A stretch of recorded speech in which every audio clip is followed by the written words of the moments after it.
Good morning, mi gente. It's 9 a.m. I know. Gay people and an LGBTQ plus Kiki at 9 in the freaking morning. It is early.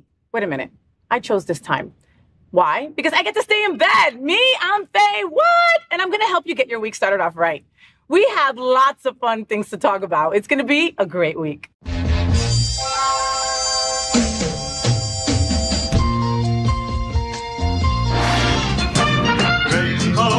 Gay boys, hashtag that girl.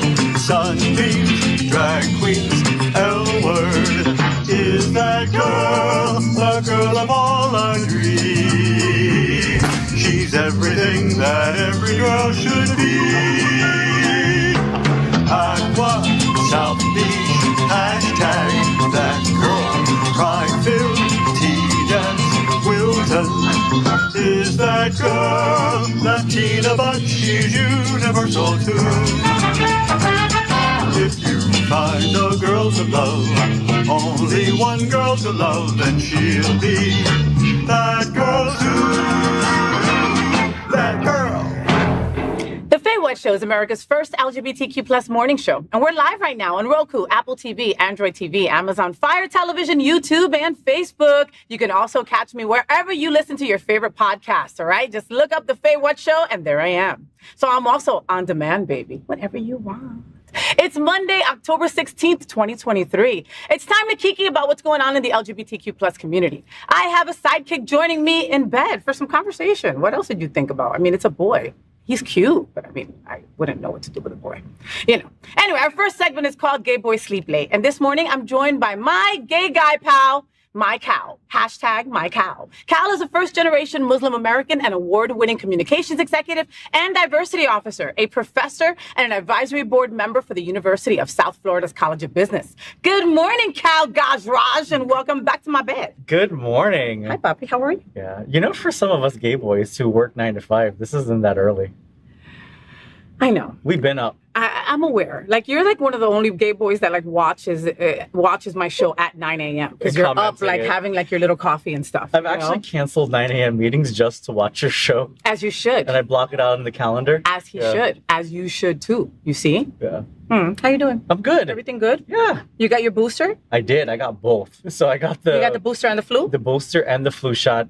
One in each arm. Okay. And it knocked me out the next day. I couldn't find him for like 12 hours, right? And so like, again, right? So we have this little map thing. So I know where Kal is 24 hours a day and he knows where I am, right? So I just go on this app and I can see that, oh, he's home, right? Or Fay's on South Beach, blah, blah, blah, whatever. And like, you can tell on WhatsApp, like when the person logged in last, right? And it had been like 10 hours. And I'm like, oh my God, my bestie's dead. Somebody kidnapped him. It's because he's brown. I know it. Like, I was like, what the F? It had been 12 hours that I hadn't heard from him. He was knocked the F out. Yeah, it literally knocked me out. Wow. Yeah, it was interesting. But then I woke up the next day afterwards and felt great. Oh, so good. It did whatever it had to do in my system. Good. You know, and I, from my understanding, that this COVID vaccine isn't a booster. It's actually covering the new strain, the new variant for the vaccine. So I encourage everyone to get vaccinated. You know, not only for yourself but for other people. For sure. You know, because we're all around each other all the time. You know, and even though you may still get sick, but your symptoms might be lesser. Completely. And we had the folks over from Holy Cross here, and they were giving the shots out to everybody. Hi, Vaughn. How you doing, my friend? And remember, we saw him the other day also. Yeah. And he was explaining to us just like what Kal said, that it's not a booster. It's like starting all over, right? So you need this vaccination. Get it? Because people are dropping like flies. Every time we go to an event, we're like, oh, why are these seats empty? Oh, they got COVID. Yeah. You know, you don't want to get COVID. And I had COVID a couple of weeks ago. Yeah. And I was down for the count for a couple of days. It took 3.5 years for me to get freaking COVID, all right? And when I got it, it put me out. I had a fever for a couple of days. It is not pretty. You don't want it. You don't need it. Get your vaccine. Right? And I was with you that night before you got sick. I know. And I'm always hugging all up on Kal and everything. And I was like, how you feeling? Are you okay? And like part of me, I'm such an asshole. Part of me kind of wanted him to have it, right? So we could share it. We can share it together. And I'm like, you're still fine?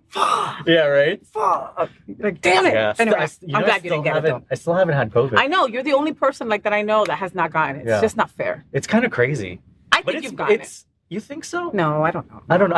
I haven't been sick in like since 2020, which is odd. Because I usually have a cold or something. Yeah, so maybe you got some kind of weird tolerance. I don't know. From it. It's kind of weird. It is really odd. Maybe you're like Ant-Man and you're going to become an ant. I don't know. I mean, like, we deserve a Marvel superhero. That's Muslim. I love it. I want to be a jumper. That's the power I would want to have. And what do jumpers do? They jump from year to year, from place to place, from what? Place. Like 1 second you'll be in Vegas. Can they do year to year? Because that would be really cool. Like Quantum Leap. Do you remember that show, Quantum Leap, with Scott Bakula back in the day? Yeah. God, I'm old as shit. Then they did a new version. Quantum Leap. Wow. I know, I'm old as shit. Is that even streaming? Because that would be such a good show to rewatch. We should watch it. I'd watch it again. Because then they came out with a new one, and the guy was cute, but it wasn't the same. And I just didn't get into it. All right, well, let's get into hot topics, because we'll be here sitting here talking all day to you folks. I'm sorry. First, in the tremendous educational world, there is one school unlike any other. The Bacurado, popular travesti trans mocha celis of Argentina, okay? I know I said that all wrong, but it's okay. This institution was born with the mission of promoting trans and non-binary equality in formal education. It was the first of its kind in the world. 12 years after its opening, the school has 290 high school students and has become a beacon for the community. Throughout their lives, trans people are denied fundamental rights, such as health, decent housing, and work. The Mocha Celis School is the first step towards gaining these rights back. We need more schools like this. What are we all talking about? We need to start a school like this now. This is amazing. Like, how cool is this? Yeah, this is really cool. When I saw this story, it actually really made me inspired that there are people out there that are doing good, like doing well by doing good. Yes. You know, that philosophy, because it's such a marginalized part of our community, and to allocate resources and funds and advocacy to this just makes my heart like really warm. I think it's a really great thing that they're doing. I mean, I don't know what the name is about because it reminds me of the Mocha Chocolate, like from that Moulin Rouge song. I was wondering, I was like, oh, that does sound like that. It does sound familiar, right? Right? But yeah, maybe the name needs some work, but I think it's a great step forward. It's probably like Latin based or something like that, and I said it all wrong. Okay, where is it at? It's Argentina. In Argentina. Okay. Yeah, but but the premise is fantastic. Like, we're here in South Florida where they come up with all these horrible bills towards LGBTQ plus youth. And I really do believe that they just want us all out of here. If you're not a white man, they don't want you here in Florida. They're going to try to push everybody out. And for kids, for trans kids, to not be able to go to school and be their authentic self, I wouldn't put them in that school if I was the parent. You know what I mean? I would have to find a place that they would be safe like this. Yeah, and what's inspiring? We're seeing more and more stories come out of like Central and South America from some of these dictator-run countries where being gay is actually illegal. You're right. But these state representatives, heads of state are coming out saying, it's becoming illegal now to harass LGBTQ plus people. So if you want to say you freaking faggot to someone, that is not something you can do in some of these places. Yeah. Good. Yeah, it's a great thing. And I really hope that in this country where we live, in the Estados Unidos, in the United States of America, where we're supposed to be here living the American dream, that we the people one day really means we the people. And then we the people means everyone. All the people. Yeah. Yeah, not just the selected few that are the right skin tone or have the right money or have the right education. It means all of us. Yeah. Next, a Cincinnati school board meeting briefly erupted in chaos this week when one woman grabbed the phone of another as students spoke in defense of a pro-LGBTQ plus mural. Dozens of parents and students attended the meeting of the Forest Hills School District Board to speak out both for and against a mural depicting symbols of diversity and LGBTQ plus inclusion that was recently painted over. As one student who identified as LGBTQ plus spoke, a woman in the front row stood up and grabbed the phone of another woman who was recording the meeting. After videos of the incident went online, several users on X identified the woman as the mother of Forest Hills School District Board member Katie Stewart, who was wearing a yellow Gad's Den flag t-shirt. The flag, which dates back to the American Revolution, has become associated with right-leaning libertarians. Take a chill pill, woman. What are we all talking about? What do you think about this woman and her crazy antics? She's crazy. I wish she would have pulled the phone out of my hands. Like, I think that was like my first inkling too. Like, oh, I wish this bitch would have tried to take my phone. I wish she would. You know what I mean? Because this is crazy. You know, and I mean, for you know, I'm a human rights consultant with the U.S. Institute of Diplomacy and Human Rights. So we do a lot of diversity, equity, and inclusion training. Mainly, I work on the corporate side. So with a lot of organizations to write equitable policies and procedures and, you know, diversity statements and so on. You know, so when I see, you know, stories like this, especially with art, because art is supposed to be able to reflect, you know, and tell a story and, you know, and transcend. Not be the same story to anyone, to everyone. Right. Whatever it makes you feel, it makes you feel. It means something to everyone. So it's like, are you going to go up to the, you know, painting of Mona Lisa and, you know, destroy it because you don't like her smirk?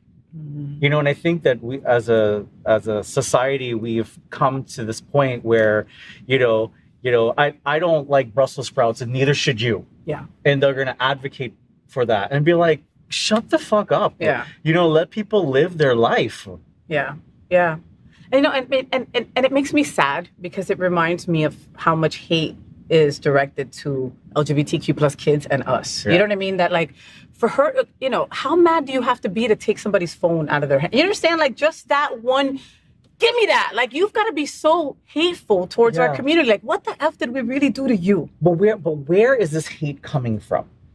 That kind of hate is taught, Kal. That woman was raised with that kind of hate. Because it's always existed. Yeah. You know, I even look at, you know, from high school, like going back 20, 25 years, and I can't believe that I just said that. Because I'm only 27 years old. No, of course, yeah. But 29.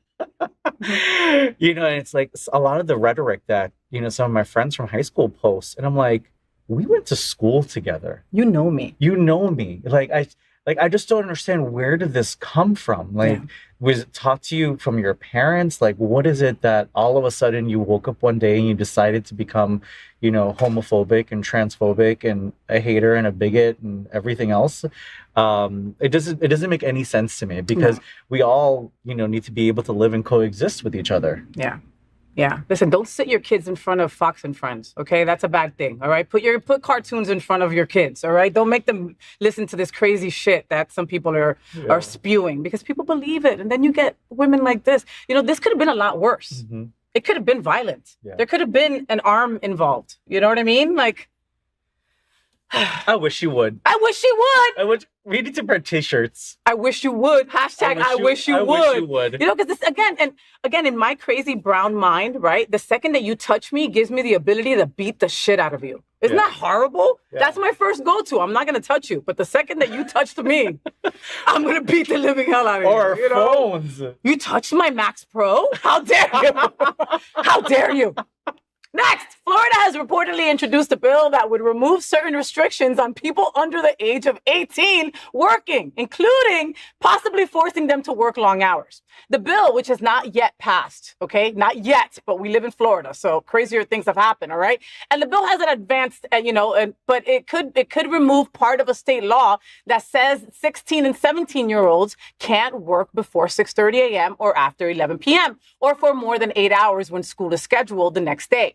Civil rights attorney Alejandra Caraballo said, quote, Florida just introduced a bill to gut child labor laws and allow minors to work full-time and overnight, end quote. The bill, HB 49, was filed by House Republican Linda Cheney, and if passed after going through the state legislative procedure, will come into force on the 1st of July, 2024. The proposed bill is part of a nationwide trend aimed at weakening child labor protection laws. A Guardian article in May revealed that 10 states across America had either proposed or passed legislation to roll back such protections in the past 2 years. Is Sunshine State not so shiny anymore? These poor kids are going to be working overnight at Krispy Kreme. What are we all talking about? What in the living hell, Kal? Well, we all know that Florida has become a very shady state. Shady, for sure. Not so shiny anymore. But I remember my first job was at a movie theater. A movie coat. Yeah, when movie co existed, that was my favorite job ever. And every time, like, if I go on a job interview, they ask me what my favorite job was, and I you say the that movie theater because it was free popcorn and movies. Oh my god! I mean, what else do you want? Yeah, and all your friends wanted to be friends with you because you worked at the movie theater. I let them all in for free in the back door. So, yeah, no, right through the front. Like, okay, I was a ticket taker. Come on in. But and I always think about it from the perspective. I remember when I was working, and I would go to work after school. Sorry. And then, having to get up the next day, because those of you who remember, like, that bus came at 6:30 in the morning. Yeah, it was still dark outside. It's early in the morning. So, like, depending on how long it takes to get up, like, you're getting up at, 5:30 in the morning to get ready to go to school. So I think that's a lot. I think it's a lot to have kids, especially minors, work that many hours. I think it's asking too much. And it's asking for trouble. It's school's really important. And I think that we don't take education in this country as seriously as we should, or as other countries take education seriously. So I think this adds that layer that employers can take advantage more and getting more out of their workforce, which is not fair. It's not fair. We all buy things from China. We all get things at Temu and Wish and Amazon, right? And those things come to us. And I'm always thinking, like, which person was getting paid 2 cents an hour to put this together? Oh, yeah. You know what I mean? Yeah. That's where we're going towards, and that is very scary. But then on top of that, there are not, and I don't want to say this because not all parents are great parents. Okay, there's no manual teaching people how to be good parents. Okay, I've had friends that have been abused by their parents, physically and emotionally, and I've had friends that have had that their parents forced them to work and they're adults to help the family out. With as bad as things are, with how expensive it has become to live, especially here in South Florida, I feel that these kids are going to be taken advantage of. And it's a large part of it also, and I recognize that. Because I teach, I'm an adjunct professor at Miami-Dade College at the North Campus, and I teach a lot of their online business and marketing classes. And I have a lot of students majority of my students are fresh out of high school. I would say 99%. So they're like 19, 20 years old. Yeah, and they all have jobs because they all come from, a lot of them come from single family homes, and the stories that they tell me, that, they had to work or they had to do this or they have 2 jobs because they have to be able to support their families. And I get it. I understand. And I also recognize that they're also, trying to succeed and going to school and better themselves.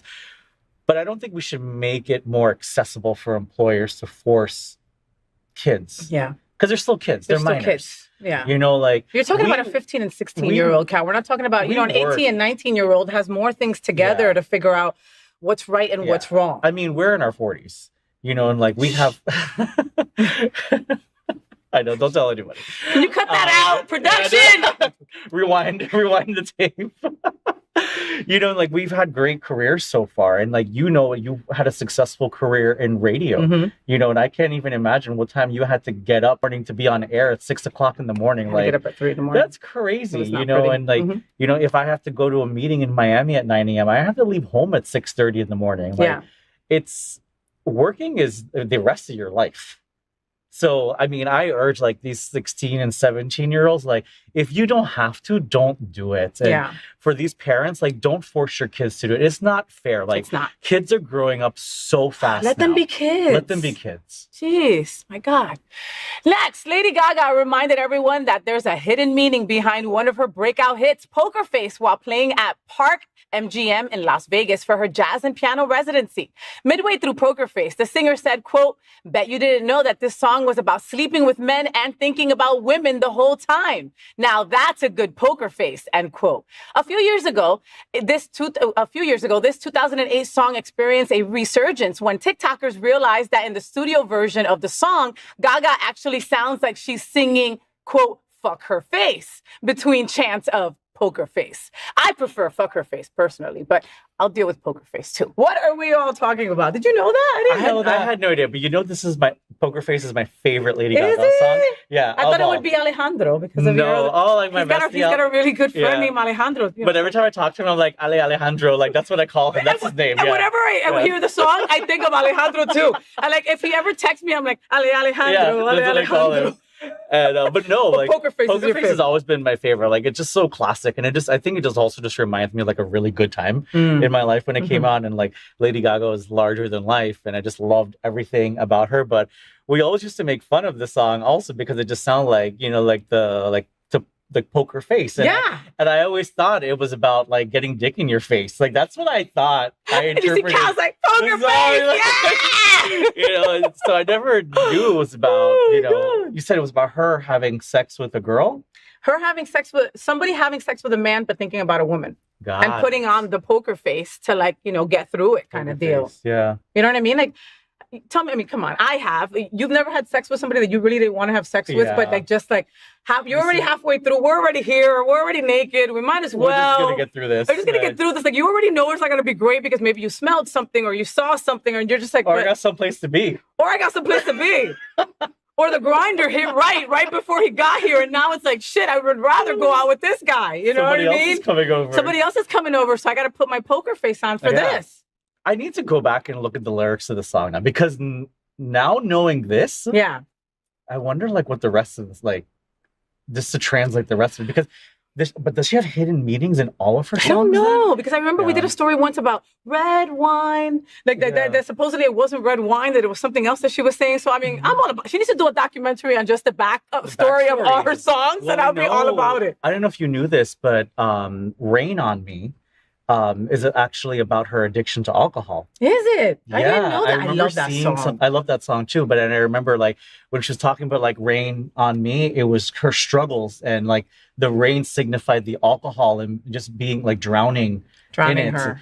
So it's like go back and look at the lyrics and see what it is. But I thought that was really interesting, and it just shows her true artistry. Yeah. Also to be able to tell a story through these songs. I think Lady Gaga is the new Madonna without all the plastic surgery. Yeah. Like I think she's gonna grow old better than Madonna, and I hope she doesn't get fillers. That's where she went wrong, right? Yeah, fillers. They don't. I just saw, that I love the 90s supermodels. Like I'm obsessed with Christy Turlington and Naomi Campbell and Linda Evangelista.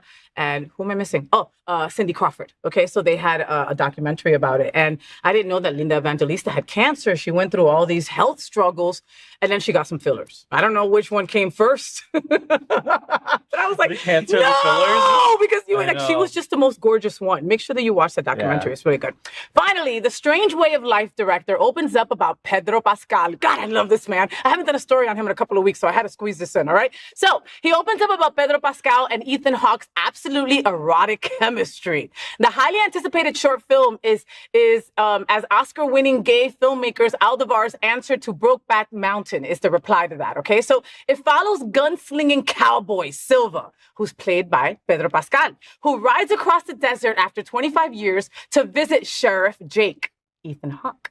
This long overdue reunion takes a turn when they acknowledge they are not just friends, but lustful lovers. Lustful lovers. I had to say that twice. Despite the clear sexual chemistry between Pascal and Hawke, the film's erotic nature is explored through language rather than actual action. Queer Pedro Pascal, I am all for this. I can't wait to watch this movie once we get off this show today. What are we all talking about? We totally have to go watch this movie. First, Pedro Pascal is so sexy. He's so hot. He's daddy. He is. And he's Latino daddy. Yeah, the LGBT community, I feel like, loves him. Like, I think he could do anything wrong. So the fact that he's giving us this movie, like he's giving us something back for all the love that we've and support that we've given him. So I'm really excited about watching this. And of course the storyline. I remember the first time I saw Brokeback Mountain. I was on a date and it was the first time I've actually seen like a gay story play out on the silver screen. Like on a big screen like that. Yeah, it wasn't, you know, it was like, wow, like this is real. You know, it's especially for me who grew up like working at a movie theater, you know, and being around movies all the time. I was like, wow, like actually like our story is being told now on the big screen. So I thought it was really fascinating. And I love, you know, gay and lesbian films. Like, I'm a huge, you know, fan of, you know, the film festivals. Outshine Film Festival is coming up. We're going to be doing a whole special on that. But to see it on the big screen is different. But not only that, with these A-list actors. Yes. And I think that's a huge difference because we all know that, you know, gays and lesbians and trans existed in Hollywood forever. You know, but now we have a lot of A-listers who are our allies, who are telling these stories, and we need that. We need. I feel like it gives more credibility to our existence. It's true. It's true. And, you know, and people are constantly upset about like maybe giving a queer role to a straight actor. You know what I mean? And when it comes to Pedro, nobody's mad about it, it seems. You know what I mean? Because I think, like you said, he feels our love and is sending it back, you know? Pedro Pascal is a huge, huge advocate for our community. His sister is trans. He did The Last of Us, right? You know, he did Narcos. He's done so many other things. And whenever he's asked about the LGBTQ plus community, he always stands up full force. This is who I am. This is who my sister is. You've got an issue with it. F you. You know? And Ethan Hawke, man, I haven't seen him do something relevant in like forever. And he looks good. He looks great. And I honestly can't remember the last movie I saw him in. And I feel like it's been forever. Like, where has he been? Where has he been? God, but when is the last time? I mean, I'm thinking Reality Bites. Wait, no, that wasn't him, was it? No. Wow. Oh my God. But yeah, I can't wait to watch this. I'm all about it. Listen, nothing more macho than cowboys, right? And then like to see them be gay, like all-American story. All about it. Who's going to be the top and who's the bottom? I think that Pedro Pascal is probably the top. And Ethan Hawke is the bottom. Okay. That's my prediction. Okay, I think it's the other way around. We'll find out and we'll let you know. We'll let you know. All right.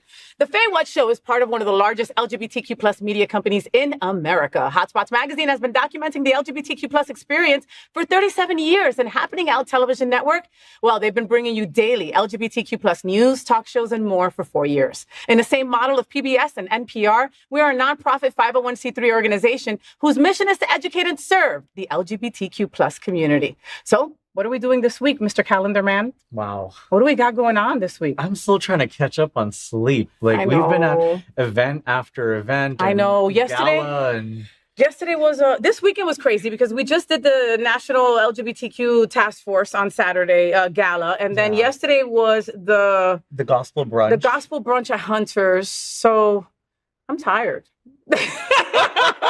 I'm tired. You know, we're leaving to Greece in a couple of weeks. There's a lot going on. There's a lot going on. But we have Halloween before that. We have Halloween coming too. Wow, you really skipped Halloween. I can't believe you're going to be in London for Halloween. I can't believe that I skipped over Gay Christmas, which is Halloween. No, but we're going to be at the Save event with Miss Athena Dion. We have the Save event at the Art House. That'll be a lot of fun. That's going to be fun. Okay, we got to talk about Halloween on another show. Cal, thank you so much for being on the show with me, Papi. You know that I love you. Hashtag my Cal. Make sure that you follow Kal Gajraj on all social media. He's got it all. He's on TikTok. He's on Thread. He's on X only for porn. He's on Facebook and Instagram. All right. You can also watch him and me on the most incredible show here on the network. It's called It's Happening Out, where there are 6 incredible anchors, all representing different lifestyles, different walks of life in the LGBTQ plus community. And we just sit there for hours on end talking about everything we want to. All right. Make sure that you catch it on the Happening Out Television Network. All right. I love you, Papi. Love you too.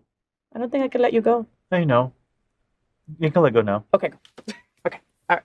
Did you know that Happening Out Television Network studios are located at Sunshine Cathedral Square, which also houses Sunshine Cathedral, the world's largest queer church located in Fort Lauderdale? We broadcast our Sunday service every week at 10:30 a.m.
FayWhat show, we want to introduce you to interesting people that are so important to our LGBTQ plus community. Like this interview with the incredible Miss Marissa Alma Nick. Hola, mi gente. Good morning, and welcome back to the FayWhat show. Today's guest on the show is a writer, a dancer, a choreographer, too. Her name is Marissa Alma Nick, and her debut novel, Rebel in Venus, is out already, and it is receiving so much love from across the country. Why? Because she's reflecting on her queer, authentic experiences, and that is what totally gravitated me to her. Marissa has many stories to tell, and I have a lot of questions for her, too, so let's welcome the beautiful and the talented Marissa Alma Nick. So I don't have the money yet to have an audience, so I do my own. Hi. Do you feel the adoring fans? Hi. Hi. And Luna. And Luna. Do you like Marissa too? Yes. Yes, I know you do. I know. Marissa Alma Nick. I love that name. Okay, now understand that Miss Luna is all about love. Hi. And she has no boundaries. And she doesn't know how to ask permission either. So I will, she does believe in me too, but not right now. So there's that. Marissa, so this is how this interview is going to go. You're in bed with me. You're in your nightie. There's a dog in between us. All we need is a couple cats and we'll be like a married lesbian couple. We're off to a perfect start. I know. How are you? How you doing? I'm good. How are you? Thank you so much for having me. Oh my God. Of course. Where do we begin? Marissa Alma Nick, is that your full name? Yeah. First, middle, last. For like legit. Like Yeah. it's not like Maria Almanasonia Nicoposius. No. My parents gave me the name Marissa. Alma was my great grandmother, and Nick is my dad's last name. It was shortened when he came from Cuba. It was Shapaznik. Yeah. And then Shapaznik. Yeah, Polish. Cuban Jew. Okay. Yeah, and so then when he came from Cuba to here, they shortened it. Wow. But yeah, that's my Marissa Alma Nick. Three first names. And it spells man. And it spells man. Oh my God. You have an acronym, man. Yeah. Man, but look at you, girl. There's nothing man about you. Yes. And we love it. And we say thank you. And we say thank you to Al Ferguson for actually referring Miss Marissa to me. I didn't know that she was this hot. If you would have told me that, I would have booked her like weeks ago. Anyway, Jewish, Cuban, German. Yes. Mm-hmm. Yeah, my mom is German and Scottish. Okay. And her mom and grandmother, her mom's side of the family German, her father's side of the family Scottish. And my dad is born in Cuba, and half of his family was from Poland. Okay. And have you met like family from Poland, from these other places? Yes. Or not like Germany and Scotland. Okay. But my family from Cuba. Because I don't think any family, they migrated, the family from Poland migrated during the Holocaust. Ah, okay. So, in that time, yeah. So imagínate, they're probably gone. They died. Yeah, they're dead. Yeah. Okay, rest in peace. Yeah. But the ones who survived went to Cuba. Mm-hmm. And then I've met my family, a lot of them are here. Like it's a big Julian community in Miami. Yeah. And then I've met some of my cousins who are still live in Cuba. Okay, so I'm married to a Cuban. I call her #myCuban because everybody should have their own Cuban, wherever you're at. Like Cubans make the world a more fun place. And they bring ropa vieja wherever they go. So, Jewish, Cuban, German. Okay, and I get it. It doesn't matter that you weren't like raised with the Cuban and with the Jewish and the German. Cuban by itself. Okay, Yeah. My mother-in-law is a Trumper. She just came around to calling me the wife. It's only taken like 6 years. Yeah, but at least she did. Oh, but that was a lot of hammering and a lot of gifts. Cubans like gifts. That's what I found out by living here. And food. And food. Y comida. Yeah. How is it growing up queer in that kind of environment down here? Oh, it was same thing. Like my Cuban side of the family, my dad's side of the family overall is more conservative on the Jewish side, and on the Jewish side, but also my dad's cousin, so my second cousin, he's in his, I think, maybe 60s now. He came out in the 70s. Okay. And my dad and him were like very close. So I had this same thing on my mom's side. One of her cousins he came out to her like when they were also very young. So oh my God, what a blessing, Marissa. Like they were able to pave that way for you on both sides. Yeah. Can you send them over to my parents? Yeah. And so my whole family, like when I came out in college, was very accepting. Like the fear was more internalized and like culturally beyond my family, which I always thought was like interesting because sometimes it stays close at home. Yeah. That internalized homophobia or the fear of coming out. And it's more like the school or, you know, your friends at school, your friends at school. Your friends at school. Yeah, because I think I always tell people, like, you know, every year we celebrate National Coming Out Day, right? But the reality is that in our queer community, we come out every freaking day. Yeah. Sometimes a couple times a day. Yeah. You know? It's just, and then there's like a renaissance sometimes. And then sometimes you just don't want, like, what? You don't already know? Look at me. I'm flaming. Yeah, or not. Or people can't tell. Yeah. No, then you do need a flaming flag. I'm queer. I'm here. I'm queer. I'm here. You're so refreshing, and your book and your representation is so important to me and to so many people. You know, you're a big advocate for breaking the stigma on mental health, right? And why is there still such a stigma around mental health, Marissa? Like, why are people in our community so afraid to just say, oh, yeah, I need some help? Oh, I think it's like, again, it's like that internalized homophobia is like internalized perfection, like as whatever that means from society. And so we're always trying to show each other that we're okay, you know, or that we're perfect. And it's scary to feel that what happens when we admit that we're not okay. We've never really, as a society, in a recent culture, been taught that it's okay to ask for help. We don't live in like community anymore. Yeah. So, and it's hard. It's devastating. It's like, one, you don't know how the person's going to receive it, but then you're also making yourself so vulnerable. So it is.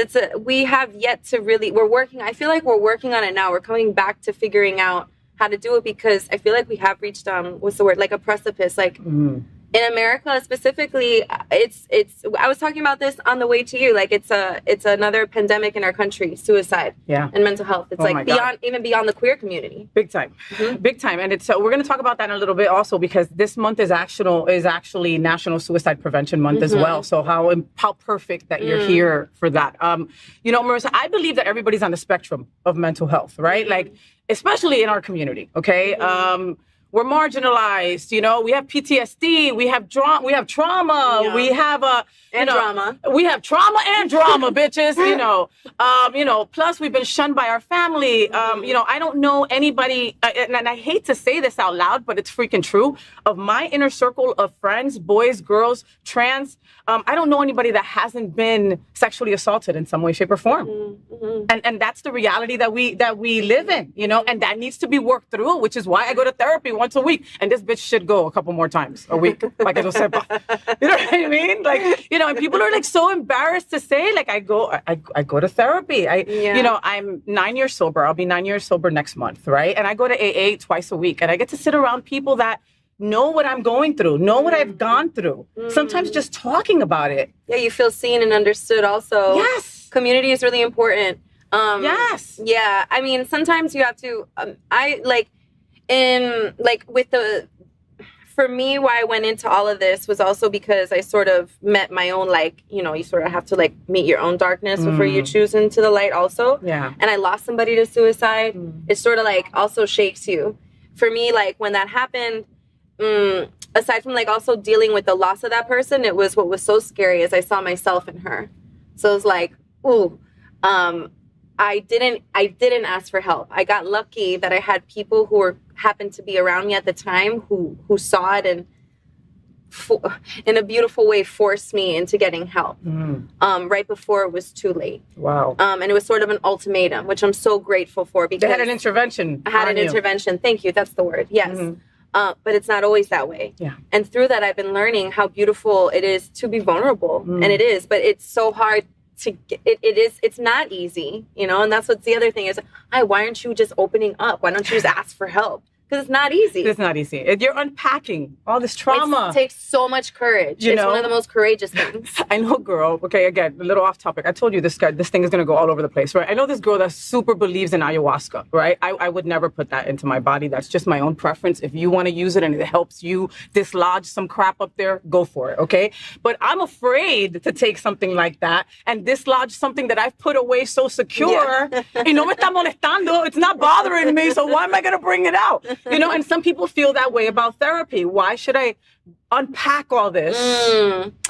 I love that because my therapy journey, it was so scary. And I think it's a roller coaster. But what I've learned about healing trauma And there are specialty therapists that specialize in healing trauma. It's usually beyond just talk therapy. It's some sort of I do EMDR. Okay. And it's all about whatever type of somatic therapy. It's somatic because what happens with trauma is it gets into your nervous system, and this is not negotiable. That's where it's stored. There's a great book, The Body Keeps a Score. It's a pretty. I love that. Yeah, and this is what happens. And so when you go to heal trauma, it always starts. You have to start bottom to top. You have to start with healing what's happening in the body. Wow. And then you can address the conversation that you're having in your brain, because PTSD really does. It stores itself, and there are those moments where you see, hear, smell something that triggers you. And you're catapulted right back. Or your body, even, if you can become so aware, your body goes into sort of a freeze state, and the dissociation is very real. Not only are you brought back, some people, the trauma is so real that you just disappear, like you're there but not there, like sort of a constantly out-of-body experience. Wow. So it's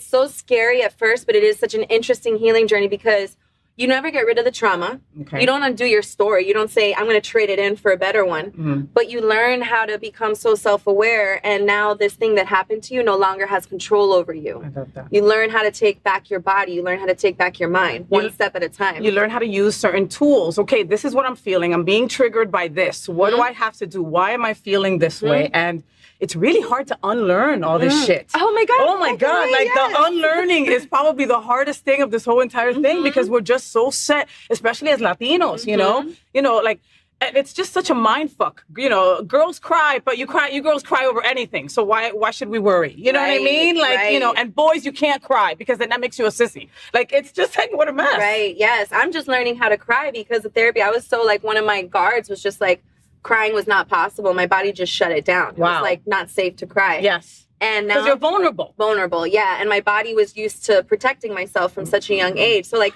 we do have these, you know, it's beyond the fight or flight response. You know, some people's like legs go numb, or you know, there's more intense reactions.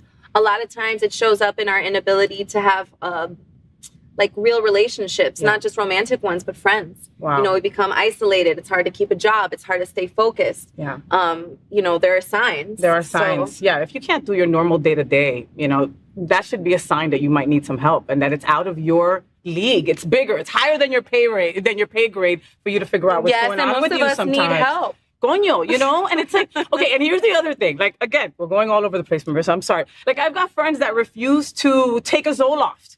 Okay, but they freaking did crack 5 years ago. You know what I mean? Where it's like, oh, you know, you took that bump of K or something the other day, but you won't go talk to somebody about getting on some antidepressants to maybe level you out. Because something too that happens with like trauma or reoccurring trauma, we get comfortable. So even though something's bad for us or not great for us it's or still toxic, yes, we know it. It's It's the devil we know, and it is so scary to even imagine being happy or at peace. Wow. You know, like to be calm, and to even choose that is a terrifying thing when you've never experienced that. And that's also like the real thing is that I don't believe that there's a human alive that doesn't have trauma to unravel. Exactly. Like life is wild, right? Yes, life is wild, life is crazy, and people are freaking mean. And we have become like in society, because we become so uncomfortable with asking for help and getting the tools that we need that are just, they're right there for us. There are these specialists out there. Again, we live in a country that doesn't make it accessible or financially affordable to everybody. So that's also another conversation. Yeah. And that's community. So in like one of my worst times, like, in between like financial moments, I found like community. I went to AA meetings, not being an alcoholic, but I just needed to fellowship. You just needed community. I found a suicide loss, you know, group. There, you know, there is things that are accessible for us. But again, the scary part is taking that first step. Yeah. You know, and that's why like the book that I wrote is really, it's not like a self-help guide. It's just like about somebody figuring out that they even want to take the first step and what is the journey to taking that first step, because that first step is everything. It's a doozy, but it's so important. We were talking about being vulnerable and your book. Okay, so you were a dancer, right? You were a choreographer, right? And you still, I mean, you've got the body, like you still do it, right? You still do it to some degree. Can you like put your leg up? Yeah. I mean, we're going to have a different show if I kick my leg right now. That's the kind of show I love. And so then I read that you tore your meniscus, which we have that in common. I tore my meniscus too, but I am no dancer. I can't. How'd you tear yours? I can't even do squats. It was sex. That's my wonderful. leg went one way, and my knee went the other. That hurt, huh? But it was a great orgasm. I don't know if it was worth the tearing of the meniscus, but so that happens to you, okay? You're vulnerable. Like I could just imagine in your mind, this is what I do. This is my craft. This is what I want to do in life. All of a sudden, that's kind of snatched away. You know what I mean? Not that you couldn't do it, but maybe not to the level that you wanted to do. Okay? Then your really close friend passes away by suicide. Did these happen close to each other? 2 weeks apart. Shut the F up. Yeah, well, I had the tear on December 4th. I found out, and then I had the surgery December 15th. And then 2 weeks later, or just under that, on the 1st of 2020, is when, she killed herself. Can we talk about that?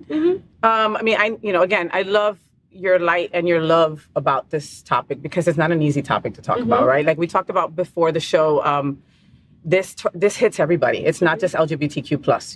For me, I stick to LGBTQ because I know that the Trevor Project is an incredible organization, right? And every year they tell us that suicide keeps going up, and that was before the anti-LGBTQ plus youth bills were out.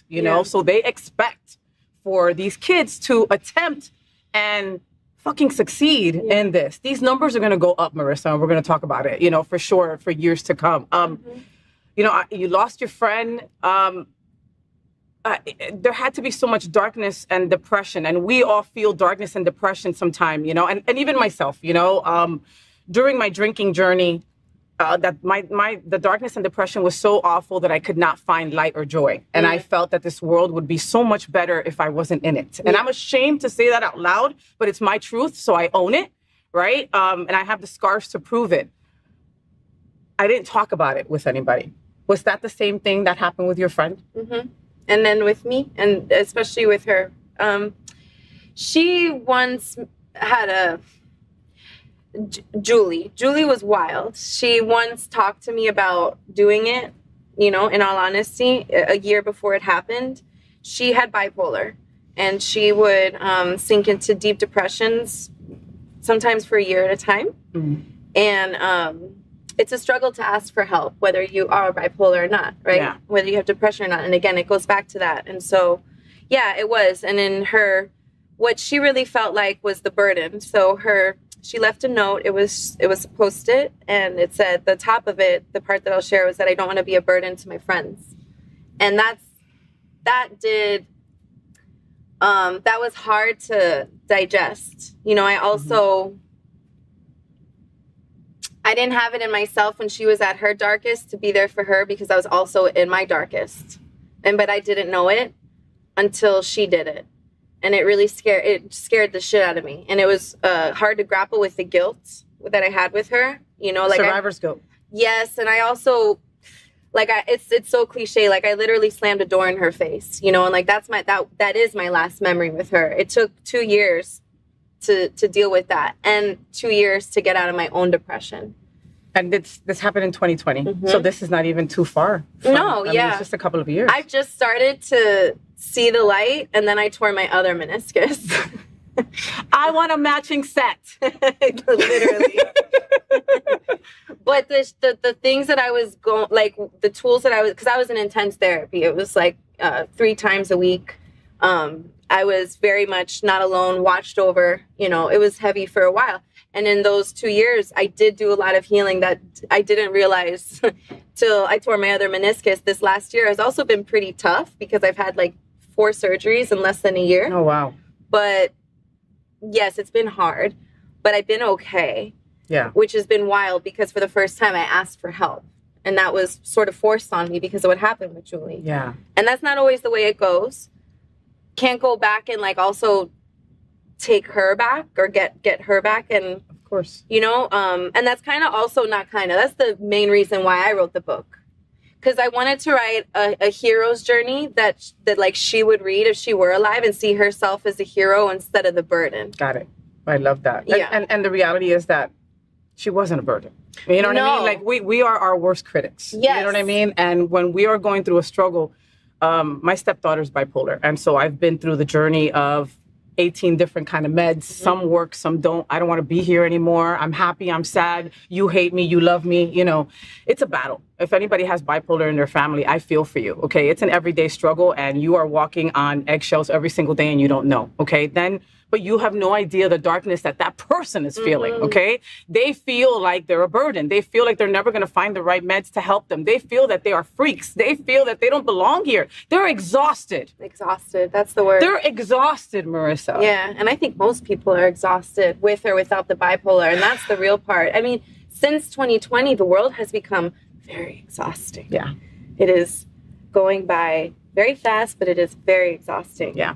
Yeah. And so if we don't ask for the help and surround ourselves with people that we can talk to, and I'm here for like friends renaissance, like graciously separate from the people that you can't have these conversations with because it's probably not suiting either of you. Yeah. And like gravitate towards the people that you can. Submerge yourself with the people that you can talk to. We need it. Everybody needs it. We need that community. You need at least the one person that you can just say, it's like, I'm fucked up today. I'm not okay. How are you? Like, I'm not good. Yeah. I'm not good. Yeah. Yeah. And we were talking about your bestie, right? Because I have my bestie that's also your bestie straight, my bestie straight. Yeah. And both our besties are the kind of besties that will call us out on our shit. Yeah. You know what I mean? And that's what we need. You know, like there are times that we're like, look, I'm not having a good day. And she'll be like, okay, well, fucking man up because you got to do this, this, and this. And this person needs you. And you said you were going to go talk at that AA meeting. And then another day she'll say like, hey, you need to rest up. You need to recharge. You know, sometimes they just give us this little balance that we might not be able to see ourselves.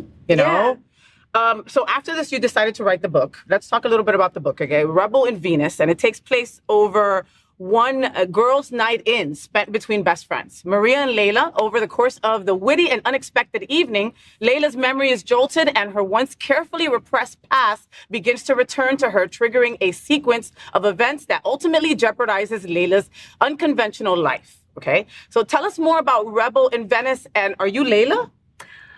It's very much a biomythography. Okay. So I love that, biomythography. Yes, Audre Lorde, love her. She came up with that. She coined that term. So it's pretty common, but it's, inspired by very, very real events, but taking a lot of creative liberties to tell the right story. I love it. But yeah, Layla and me are very close. We're very connected. It's mostly a real story. Almost every story that happens to her is pretty close to home. As I say, write what you know. But it's like this. It goes from present to past. So it's Layla and Maria, her best friend, and they're smoking a joint and they are talking and they are having a pretty great, heavy conversation. And so as that conversation is coming up, it's testing Layla a lot and Maria as well. So you're going back and forth into Layla's memory of what has happened to her up until this point. And she's like in her mid-30s. And then there's this sort of like climax of what happens between Maria and Layla when Layla's really, most shaken up by herself, so to speak. Okay. It's really a story about friendship also. It seems like it. I love that. And who's able to pull you out of that darkness sometimes. Or maybe, and that's the thing, sometimes they can't pull us out. Sometimes they could just go, look, there's the exit. Try to get yourself to it. That's the thing. And like, not that it's not just in Miami, but we also highlight like our friendships of like, this is the girl I go to brunch with, I go to clubs with, and like, look at all the fun things we do on social media. Look at me on Instagram. Yes. And that's not real, by the way. It's not real. My hair does not look that perfect all the time. It's a home filter. But it's so easy to get caught up in that. Completely. Or want your friends to see the perfect version of you. Yes. So I also wanted to write this story. Look how beautiful it is to just be all of yourself with the friendship. And also like we focus on a lot of the power of like our romantic relationships, but friendship, I was really shaken by the loss of Julie. And it made me look at every other one of my friendships in a very new and real way with myself as well. So I wanted to also write this like ode to the power of like friendship. Well, because people don't, and again, something so simple. All relationships take work, fuckers. Every single one. Yeah. Okay, your relationship with the Starbucks barista that makes your fucking coffee, that's a relationship. Say hello to them tomorrow, okay? That's the reality of it. And it takes both sides to work. If you are in a friendship where you're the one that calls, picks up, is always looking for the person, making sure they're okay, and you get nothing in return, then you're with the wrong person as a friend. Absolutely. And that's the other thing is, boundaries. This is also a book about boundaries, because Layla, me, is somebody who has struggled with making the most mundane boundary for herself, like that. Like, can you do the dishes, whatever it is, like I don't want to do something that's not good for me or that I'm just too tired to do. So it's also about learning what it is to make a boundary. And then once you're able to do that, you realize you have control about the relationships in your life. Yes. And reciprocity, yes, if somebody is in a place where they're not ready to be vulnerable with you, that's okay. They don't need your judgment. No, of course not. But also, you may need something more from a friendship. And so maybe it's time for you to start looking elsewhere and not, you need what you need. You need what you need, but what are you bringing also to the table? Exactly. You know what I mean? And again, relationships take both sides, and are you being a good friend? Check yourself sometimes. That's the truth, because in our community, I mean, especially for me, that I don't have that great relationship with my own blood family. My friends are my fucking family, okay? They're the ones I spend Thanksgiving with. They're the ones that I call when some of my car breaks down, Yeah.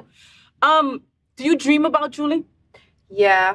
Not as much as I used to. Okay. But every day. Like, wow. I think of her. I don't dream of her every day. I think of that. Like, it's weird. Like, I wake up and think about her, and I'll go to sleep and think about her, but not in this like obsessive way. It's just she's present. She's present. And I've made it that way too. And it's just, I think when you lose anybody you love, and there's something about suicide, you don't get a finality. You don't get an answer. That's hard to accept. That's the hardest part to accept.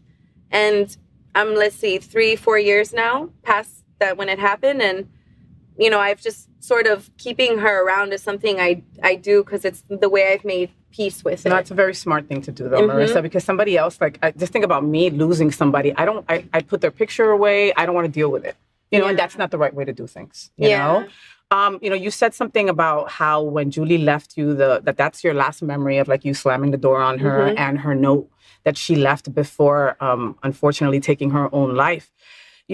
I know it's hard for me to tell you this, and I know it's hard to unpack this, but you are her legacy.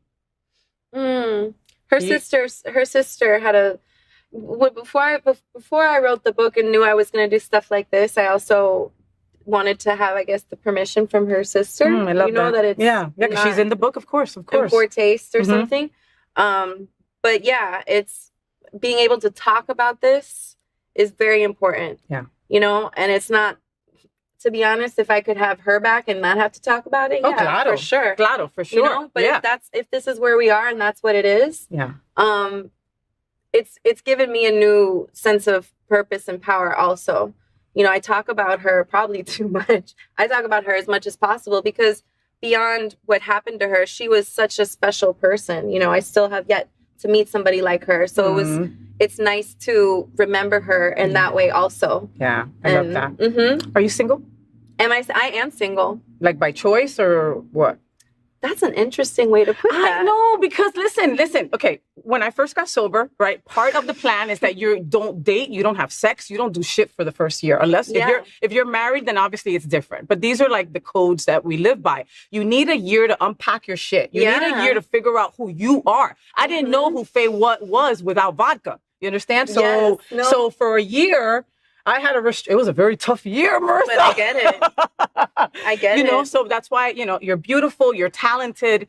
I have to ask why, and not that Miami's that easy either. Okay. let's make sure we say that, It's the place's fault. No. Yes. Since 2021. Okay. I've been single and I got divorced that year. And it was, things that I haven't even talked about also happened. I talked a lot about what happened in the book. But yeah, it's just, I guess it is by choice. I've dated casually. I dated casually out of the divorce and quite messily. Is that even a word? But we all understand. We all get messy when it comes to certain relationships. I gave myself new material for another book. And then I did be intentional. So by choice. Okay. And a lot of it was the healing too. Healing a lot of sexual trauma is probably very similar. Like you don't know Faye without vodka. I don't know Marissa who's healed her sexual trauma. I honestly didn't know what it was like to have sex without disassociating. Wow. because I just had so much sexual trauma. Yeah. And that's so new to me. And just the way I am is so different. So I have been in a place of just getting to know myself and having like all my time as my friends. I love that. I'm not in that like I know, but no, si pasa pasa. If the perfect girl would come up to you with, you know, the right resume and the right money in the bank. Yeah, and I feel like that exactly. Sorry, listen, I'm a girl of a certain age.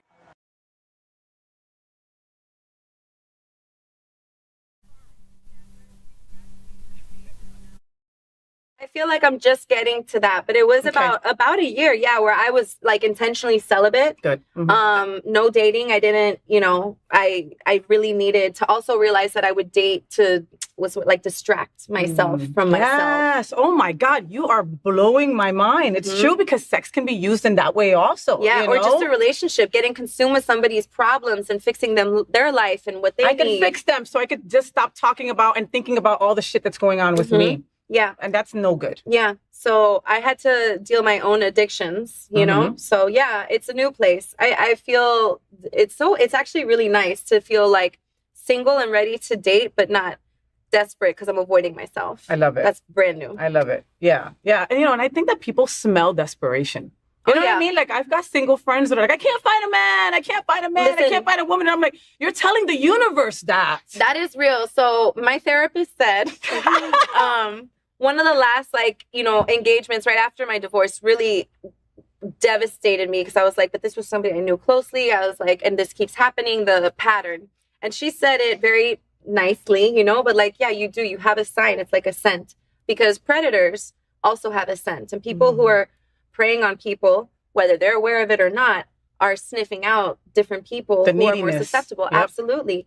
So, and I was like, I feel like I have a target on my back. And she was like, yes, you absolutely do. Wow. And that was when I was like, I got to be single because I can't have this target on my back. That's not what I want to keep attracting. If that's what I'm attracting, that's fucking terrifying. Oh my God. But you know, you're so freaking ahead of the game, Marissa. Like, you're blowing my fucking mind. Like, that's what happens when you got mass surgeries. You sit at home. Or you sit around and you start reading shit and you just start learning. You talk to your therapist on the phone. You're just, you got, oh my God. No, because it's so true. I was going to ask you if there was another book on the horizon, and you told me now with your experiences there is. Do you think that, do you want to sit down and write another book? Yes, I do. I started to, I call it the sketching phase, you know, so outlining. Yeah. Because I'm still very much in this promotional of Rebel and Venus, and I do want to get it optioned. Like, I'm in the business part of the book. Of the book, yeah. Once I feel like that, I'm not good at dividing my mind that way. So when my mind sparks, I have enough right now to take the notes. I leave it there. Yeah. Sometime this coming year, I know that's when I'll sink into. Okay. Because it's coming. No. It gets to a point where you're like, I have to do it now. I gotta. I love that. Okay, so my show is called The FayWhat Show, as you know, right? And so every time I introduce myself, I go, you know, I'm FayWhat, right? So I'm going to need for you to look into that camera and say that. Say FayWhat.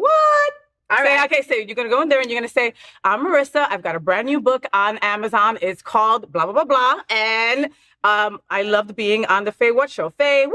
There. All right. Go for it, okay? 3, 2, 1, go. I'm Marissa Alma Nick, and I have my new book out on Amazon, Rebel and Venus, and this is the FayWhat Show. FayWhat! Yay! You did it so good! You did it so good! Didn't she do it so good? Bestie, didn't she do it so good? Right? See? When the bestie says it's good, that means we know it's good. You can find Marissa Alma Nick's book, Rebel and Venus, on Amazon, or visit rebelandvenus.com. Make sure that you also follow her on all social media networks. Follow her. Find out what she's doing. Maybe you'll be part of her next book. I'm going to try to get into that book somehow. Then this crazy TV personality started hitting on me. I don't know, something like that. I don't know. Marissa Alma Nick, thank you so much for being vulnerable, for sharing you know, and folks out there, you know, mental health doesn't have to hold you down forever, right? You can talk to somebody. If suicide's on your mind, talk to someone about it. You don't have to be alone. One of the horrible things about our mind is that it talks to us in our own voice. So we believe it. And we believe that we're the only ones going through it. You know, and that right there, that thought process of thinking that you're alone can kill you. You're not alone. You're not alone. Thank you, Miss Marissa. Un besito. Mwah! My Cuban Jew. I love that. Oh yeah, hashtag my Cuban, watch out, te voy a reemplazar. All right, we'll be right back. Finally this morning, I want to get our week started by telling you some things that are really important to me. Here, we call it Fay, what's on my mind? Let me say that again. Fay, what's on my mind? Pets that we have lost are on my mind. Rainbow Bridge Remembrance Day was a few weeks back, right? But I could not wait for next year to do this because I'm a pet lover, and so many of us are pet lovers. Pet lovers, there is no pain like losing your companion, the pet that knows all your secrets. No one knows your deepest feelings and hurts and joys like your pet. I miss my babies every day, you know, and some of those babies weren't even mine, but my tears are mine and they are real. Gypsy, Louie, Ray Ray, Angel, Rennie, Goldie. So the Rainbow Bridge is just so important to me. Okay, so you're a pet lover and you don't know what the Rainbow Bridge is? No problem, baby. I got you. It's a beautiful poem, okay? And I'm going to try to get through it without crying like ugly cry, all right? Just this side of heaven is a place called Rainbow Bridge. When an animal dies that has been especially close to someone, here, that pet goes to Rainbow Bridge. There are meadows and hills for all of our special friends so they can run and play together. There's plenty of food, water, and sunshine, and our friends are warm and comfortable. All the animals who had been ill and old are restored to health and vigor. Those who were hurt or maimed are made whole and strong again, just as we remember them in our dreams of days and times gone by. The animals are happy and content, except for one small thing. They each miss someone very special to them who had to be left behind. They all run and play together, but the day comes when one suddenly stops and looks into the distance. His bright eyes are intent. His eager body quivers. Suddenly, he begins to run from the group, flying over the green grass, his legs carrying him faster and faster. You have been spotted, and when you and your special friend finally meet, you cling together in joyous reunion, never to be parted again. The happy kisses rain upon your faces. Your hands again caresses the beloved head, and you look once more into the trusting eyes of your beloved pet. So long gone from your life, but never absent from your heart. Then you cross the Rainbow Bridge together. Woo! Let's take a moment to remember our beloved pets who have passed on. Honor the animals that we've lost and share their precious memories. They're so important. This is my baby girl. This is Gypsy. She was 21 when I lost her, and it's been 2 years, and I'm not over it. And that's okay. The pain of loss is real. As each person travels through their grief, we remember the companionship and comfort that these incredible animals provided to us. So don't forget that part of the relationship included care provided by you. The empty space left by the loss of a beloved pet is sometimes a difficult void to overcome. So celebrate the home that you provided and the joy that your beloved pet brought to you in return. And when you're ready, you will know the time has arrived to finally get a new pain in the ass to replace the emptiness felt by your long-lost friend. There are many animals that need a home. So, how to observe Rainbow Bridge Remembrance Day? Take time to enjoy memories of your pet. Look through pictures. Consider a visit to an animal shelter if you feel ready. Volunteering time may help the adjustment. Remember, they are always with us, and they will meet us on the Rainbow Bridge. Well, that's it. That's the FayWhat Show. I hope that you had fun. I got to say thank you to my bestie, Kal Gajraj, for joining me in bed, and the amazing Marissa. Oh my God, her story, her book. Please go get it on Amazon, all right? It is an incredible, incredible read. You know, I'm really passionate about trying to connect the L and the G in our LGBTQ plus community. I got to tell you, it's often hard for us girls. But if we believe we are one strong community, then we must support all the letters of our LGBT and Q plus. We open every show with a nod to Mary Tyler Moore, and that girl's Marlo Thomas. This show is dedicated to a strong LGBTQ plus community. I just encourage you to be a little bit kinder, a little bit funnier, and embrace our tremendous diversity. It's what makes us so damn strong. Make sure that you follow us on all social media. Make sure that you follow me as well. FayWhat? I'm on Threads. I'm on Facebook, Instagram, TikTok. I am all over. And I am also on podcasts right now. If you are listening to any of your favorite podcasts in the car, guess what? Search for the FayWhat Show and you will find my podcast there, and you can take me everywhere you go.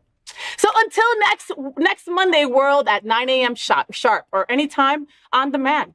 I'm FayWhat, and I'm #thatgirl. I wish you a week full of rainbows and sunshine. Stay gay.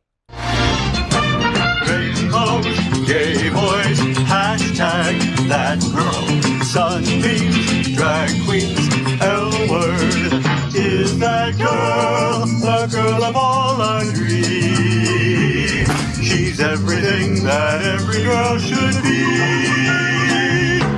Aqua, South Beach, hashtag that girl. Pride-filled, tea-dance, Wilton. Is that girl Latina, but she's universal too. If you find a girl to love, only one girl to love, then she'll be that girl too. That girl. So, did you enjoy the show? I know you did. So make sure to click subscribe so you won't miss any of the events, news, or interviews right here on the FayWhat show. Ring the bell at the bottom of the screen, right there, so you'll be alerted every time we're live. You can also click on the Happening Out Television Network logo so you can see all of the shows on the most diverse LGBTQ plus media network. Find out just what we're doing to bring the L and the G together right here on the FayWhat show. Get the week started with me.